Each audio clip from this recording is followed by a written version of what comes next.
So I was okay with that. And then the day before, he messaged me, texted me. No, I texted him. I was like, "Hey, let me know if we're still good.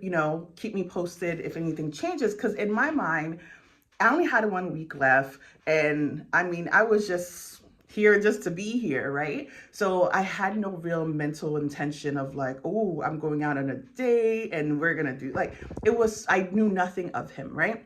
So I remember him saying, he's to send me my address so he can come pick me up. I said, oh, no, no, no, sir. I was like, I'm an American and we don't do that kind of stuff. I was like, no, I'll come meet you. He was like, okay, no problem. But it is normal for the guy to come pick up their date. I said, no, it's okay. I will Uber myself over there. So I paid a $25 Uber. And I joke with him because I tell him, you owe me $25 or 25 euros because that was a long Uber ride, right? So I get over there and I'm like, okay, he's tall, he's black. He has a nice face, nice bones, just a good looking guy overall. But I remember something that was like threw me off.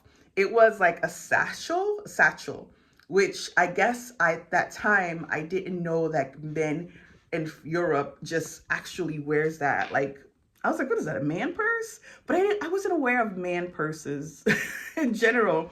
And it was like a luxury brand kind. So I was like, ew. And I remember I was like, what is that? Anyway, so I got to the restaurant and then he's there. He's like, oh, I'm so sorry.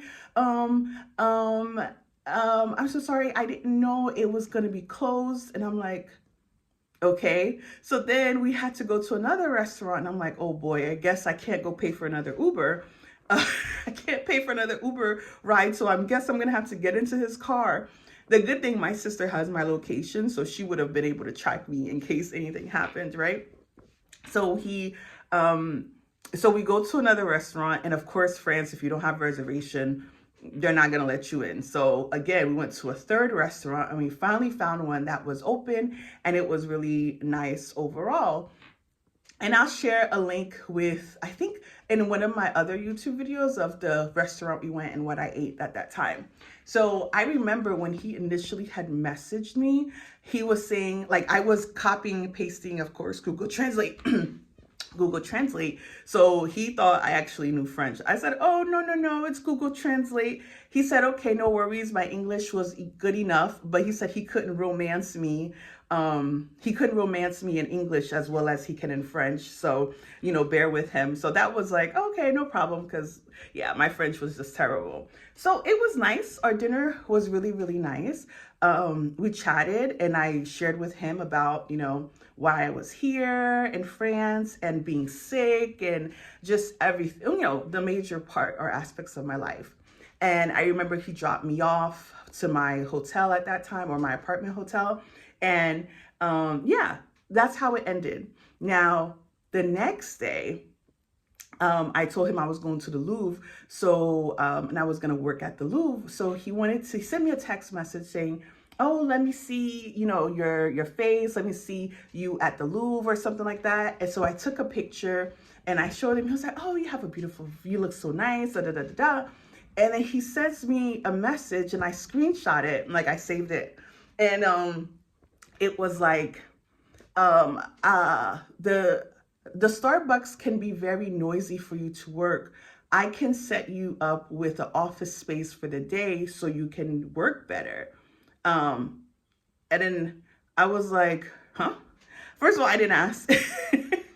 I didn't ask. And it was just like, okay, he was just offering to solve a problem that I didn't even tell him I had. Okay, no problem. But I guess he saw that, working at Starbucks would be noisy.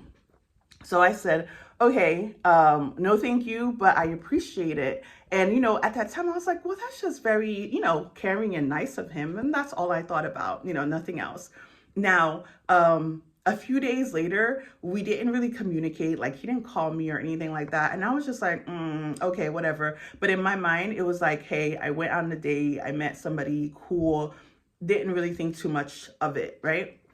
that weekend, my last weekend in France, I was with my cousins and I was telling them about, meeting him and all these things. And they're like, oh, that's good. They were excited. But throughout the whole weekend, he never messaged me. I was like, well, he knows I'm leaving on Sunday. So I'm leaving, yeah, first thing, I think Monday. So this is his last chance to, reach out. I remember we were bowling and I was just like, my bowling sucked. Like, I'm not a bowler anyway, but my bowling overall sucked. And I was like, he hasn't reached out. What the heck? Like, okay, whatever. I was trying not to be upset, but it was kind of like, you message me, you take me out, and then you just leave me hanging. I'm like, whatever, right? Now, the Sunday, my cousins dropped me off at the hotel because it was close to the Charles de Gaulle airport. They dropped me off, and I recall, like, he reached out actually that Saturday. And he was like, yeah, I know you're leaving soon. I'm like, well, I'll be at the hotel.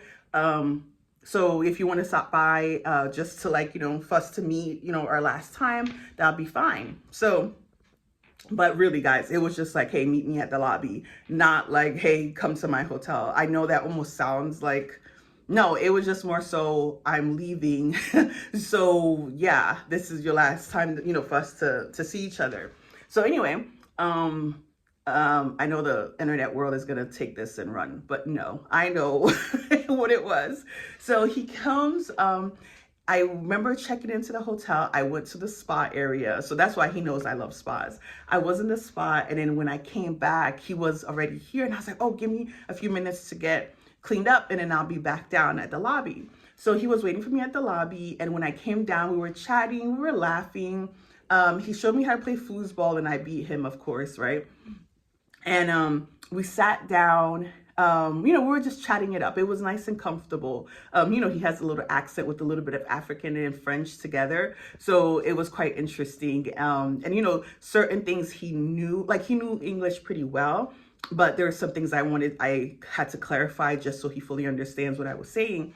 And we were at the bar at the lobby and this older guy comes to us.